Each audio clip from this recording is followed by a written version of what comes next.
कराची में अमन अमान की सूरत हाल से मुतालिक तफसील से बात करेंगे, लेकिन उससे पहले विफाकी काबीना का अहम फैसला आपसे शेयर करते चलें।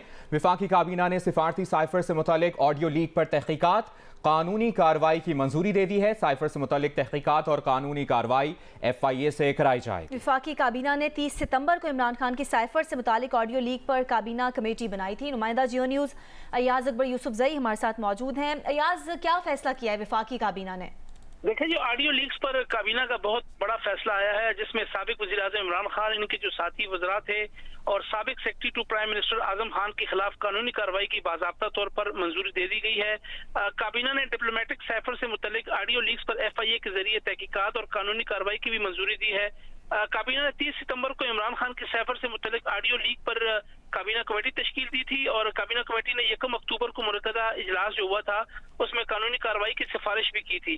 काबीना कमेटी की सिफारिशात को समरी की शक्ल में काबीना की मंजूरी के लिए पेश किया गया और उसके बाद सर्कुलेशन समरी के जरिए बाकायदा तौर पर जो काबीना कमेटी की सिफारिशात थी उसकी अब मंजूरी दे दी गई है।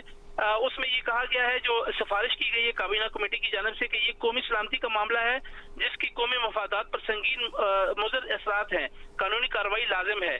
FIA सेनेट सीनियर हुकाम पर मुश्तमिल कमेटी तश्कील दे, ये काबीना कमेटी ने सिफारिश की है। दूसरी सिफारिश में कहा गया कि FIA इंटेलिजेंस इदारों में से भी अफसरान और एहलकारों की टीम में शामिल कर सकती है, उनका इस्तेहकाक है। FIA की टीम जुर्म करने वालों के खिलाफ कानून के मुताबिक कार्रवाई करे, ये भी सिफारिश की गई है।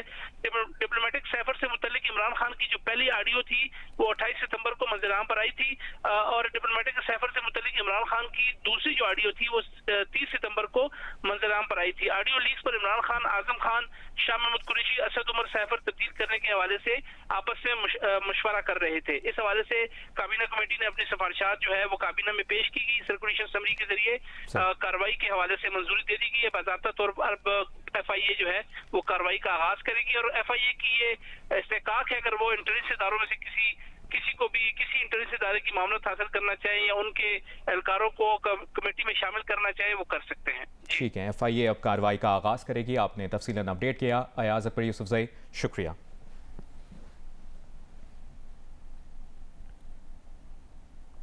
और बुलेटिन में हम बात करने जा रहे हैं एक ऐसे शहर की जिस शहर की बेटी अपने घर के सामने स्ट्रीट क्रिमिनल से महफूज ना हो, जहां 2 दिन का दुल्हा अपनी वालिदा और बहन को बचाते हुए स्ट्रीट क्रिमिनल्स के हाथों मारा जाए। जी हाँ, जिस शहर में बैरून मुल्क से वतन की खिदमत के लिए आने वाला ह्यूमन रिसोर्स मैनेजर अपने बच्चों और बीवी के सामने सिर्फ मोबाइल फोन ना देने पर मारा जाए, उसे कराची कहते हैं। शहर में फैली मुजरिमाना चंगेजियत का अंदाजा इस बात से लगाइए कि इस साल जनवरी से अगस्त तक स्ट्रीट क्रिमिनल्स के हाथों 75 शहरी कत्ल और 326 अफराद जख्मी हुए। बिल्कुल, फजा इतनी दहशतनाक हो चुकी है कि कोई जाने या रहने का आखिरी अगर ऑप्शन देता है तो कराची में सिर्फ स्ट्रीट क्रिमिनल्स बाकी बचेंगे। और कराची में अमन अमान की सूरत हाल से मुतालिक आज दिन भर खुसूसी कवरेज, बीपर्स, अपडेट्स, ट्रांसमिशन का सिलसिला जारी रहेगा। कराची में पुलिस की बनाई गई तमाम हिकमत अमली नाकाम होती जा रही है और स्ट्रीट क्राइम का जिन काबू में नहीं आ रहा।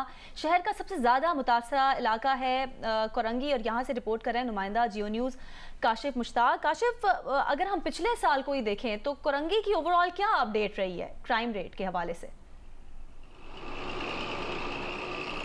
जी देखिए, जब हम पुलिस की अपनी रिपोर्ट की बात करते हैं तो उनकी रिपोर्ट में बताया जाता है कि कराची के मुख्तलिफ हॉट स्पॉट हैं और उन हॉट स्पॉट में भी सबसे ज़्यादा जो है वो डिस्ट्रिक्ट कोरंगी मुतासिर है।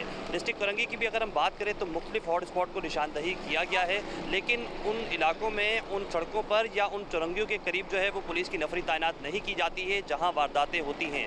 आज से 12 रोज़ कबल सिंगर चौरंगी के करीब भी जो है वो, जिस वक्त हम यहाँ मौजूद हैं सिंगर चौरंगी पर, यहाँ भी जो है एक वारदात हुई और उस वारदात के बाद मुलजमान सिंगर चौरंगी से चौरंगी 5 नंबर की जानिब फरार हो गए। हमने आज भी इस सिंगर चौरंगी से 5 नंबर चौरंगी तक विजिट किया और इससे पहले भी जो है वो यहाँ का दौरा किया और देखा कि यहाँ पुलिस की नफरी तैनात है या नहीं, तो यहाँ बिल्कुल नज़र नहीं है। जब कराची पुलिस की अपनी बनाई हुई रिपोर्ट के तहत भी जो स्पॉट जो है वो निशानदेही किए गए हैं वहाँ पुलिस की नफरी तैनात नहीं होती है, तो दीगर गली मोहल्लों की क्या सूरत हाल होगी ये यकीनी तौर पर आप भी अंदाज़ा लगा सकते हैं और हम भी लगा रहे हैं।